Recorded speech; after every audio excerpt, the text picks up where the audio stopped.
so exciting things happening in Ethiopia. Now, I don't know if you guys saw that this Ethiopian Prime Minister is awesome. Abiy Ahmed, he's doing amazing things. What?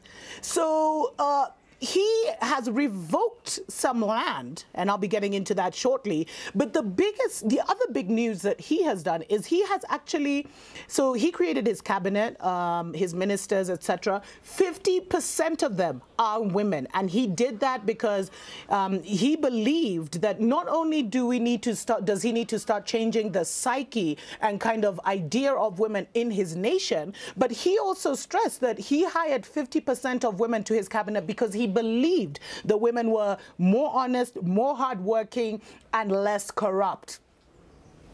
Hey, those are the words from the Prime Minister, not from me, so don't be saying I'm biased, but I was just like, yes!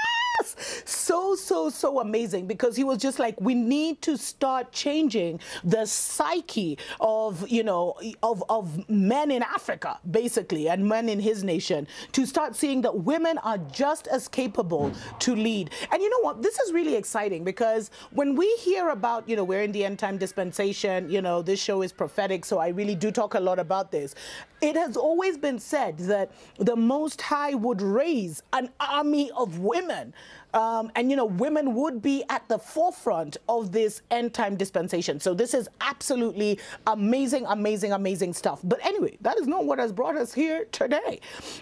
He actually took some land back. So the Ethiopian Prime Minister has taken back 412.6 hectares of land which were held by investors.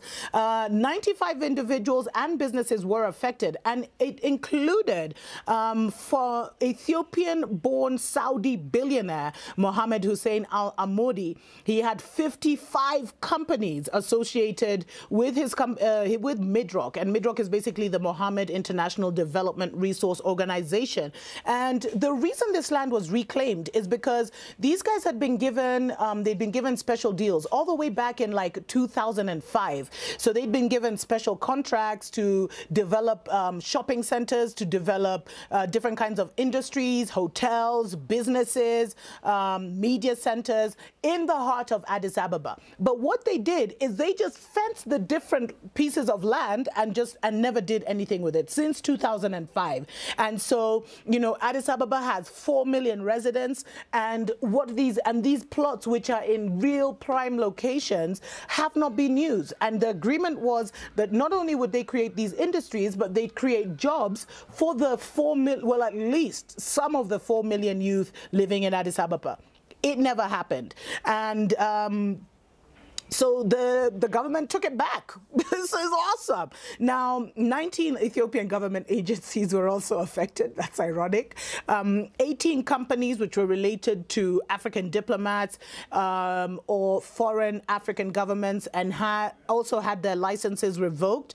And but the hardest hit was this, you know, Saudi-born. He's not even a prince. He's just a billionaire Saudi, you know, Ethiopian-born Saudi. He had been given 33,000 square feet in the heart of Addis to build a city center, and it never happened. So this is really exciting, and this just shows you that, you know, things are happening on the continent. Things are happening. And we must remember that, you know, the reason Prime Minister Abiy Ahmed actually came into power was because of this land issue. It was because of not just in Addis, but in the country. It was partly because he represents the biggest tribe in Ethiopia, the Oromo, and they have been politically and economically disadvantaged for way too long. And also, he wanted to now sort out this land issue and a lot of the discrimination that had been happening. And that was his mandate. And since April, he's been doing things. Anyway, I'll be sharing more right after this. Wake up, Africa! Welcome back to the Dr. Mumbi Show. My name is Dr. Mumbi Saraki. Africa Watch.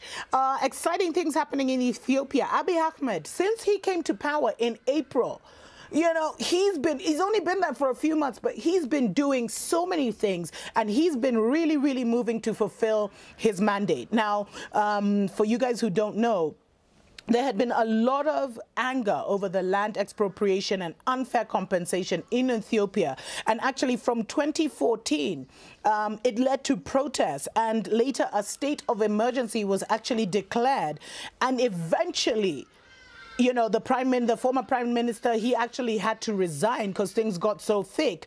And in April of this year, Abiy Ahmed was elected as prime minister, and we saw so many things changing, you know. And it was great that the former prime minister actually resigned, because there had been 3 years of protest by the Oromos, and they'd been protesting that they'd have been economically and politically marginalized for way too long, even though they represented the majority, you know, the biggest tribe in Ethiopia. And, you know, so Abiy Ahmed was brought in on this mandate of addressing the political and economic marginalization of his people, and also addressing the issue of land. Now, Addis Ababa, and also actually, addressing the Eritrea question. And we saw him. I mean, it was amazing. We've seen him do so many amazing things. So first, he actually went to Eritrea for the first time ever, ended that feud where guys, literally families living across the border, had not seen each other for decades because of the tension that was there between Eritrea and Ethiopia. That ended. You know, we saw guys hugging up on each other, and that thing, you know, the Eritrean embassy in Ethiopia was reopened. I don't know if you remember those old cars that hadn't been touched for like 2 decades. All of that shifted rather rapidly.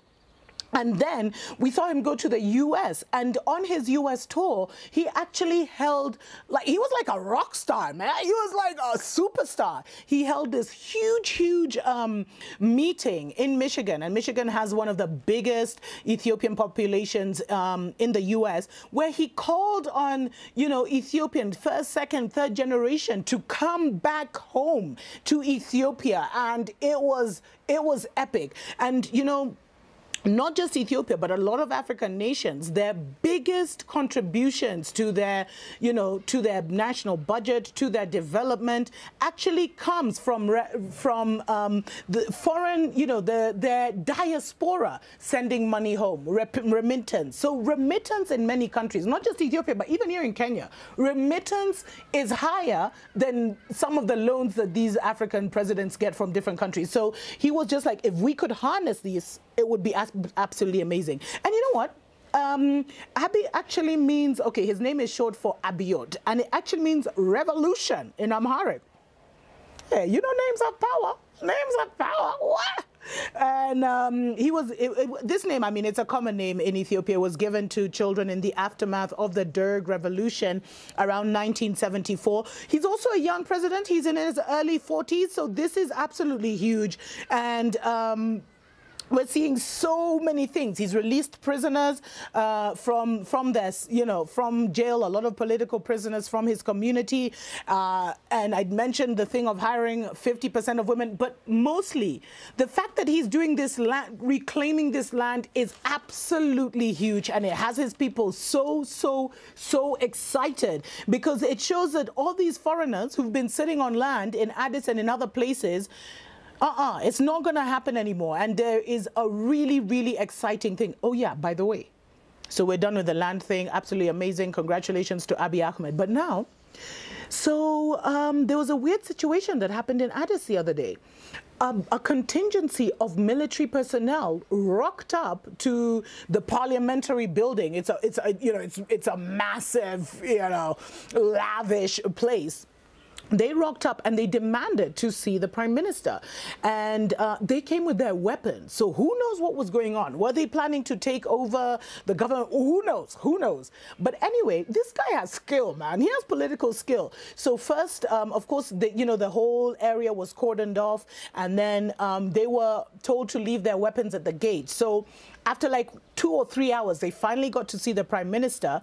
And you know what? He was like, for bringing weapons, you guys are going to do 10 push-ups. Anyway, so they all did push-ups. You can see it here. It was actually kind of cool.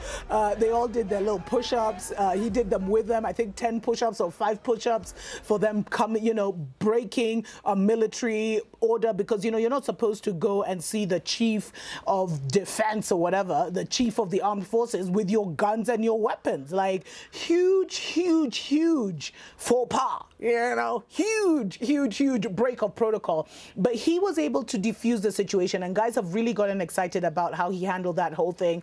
Everybody did a few push-ups, everybody was here. Thing was diffused, and then he just explained to the guys, like, okay, I'll look at your issues, because what they want is more salaries, you know, more compensation. And he said, you know, we want to, everyone has to kind of keep their salaries for now, because we want to develop. And if we give all the money to the salaries, we won't be able to develop. But what this shows is he's politically skilled. He's politically skilled. What was the true intention of like 5,000, you know, military personnel rocking up to his office? Were they trying to do something fishy? Who knows? But he was able to diffuse that situation. And it shows you that, you know, young leadership, we need these young leaders. We need the young guys to now start taking over, because this is absolutely amazing. We're keeping our eye on Ethiopia. Exciting times ahead. May the Most High bless and keep you wherever you are. And, you know, may Ethiopia be blessed, and may it come out like a shining star.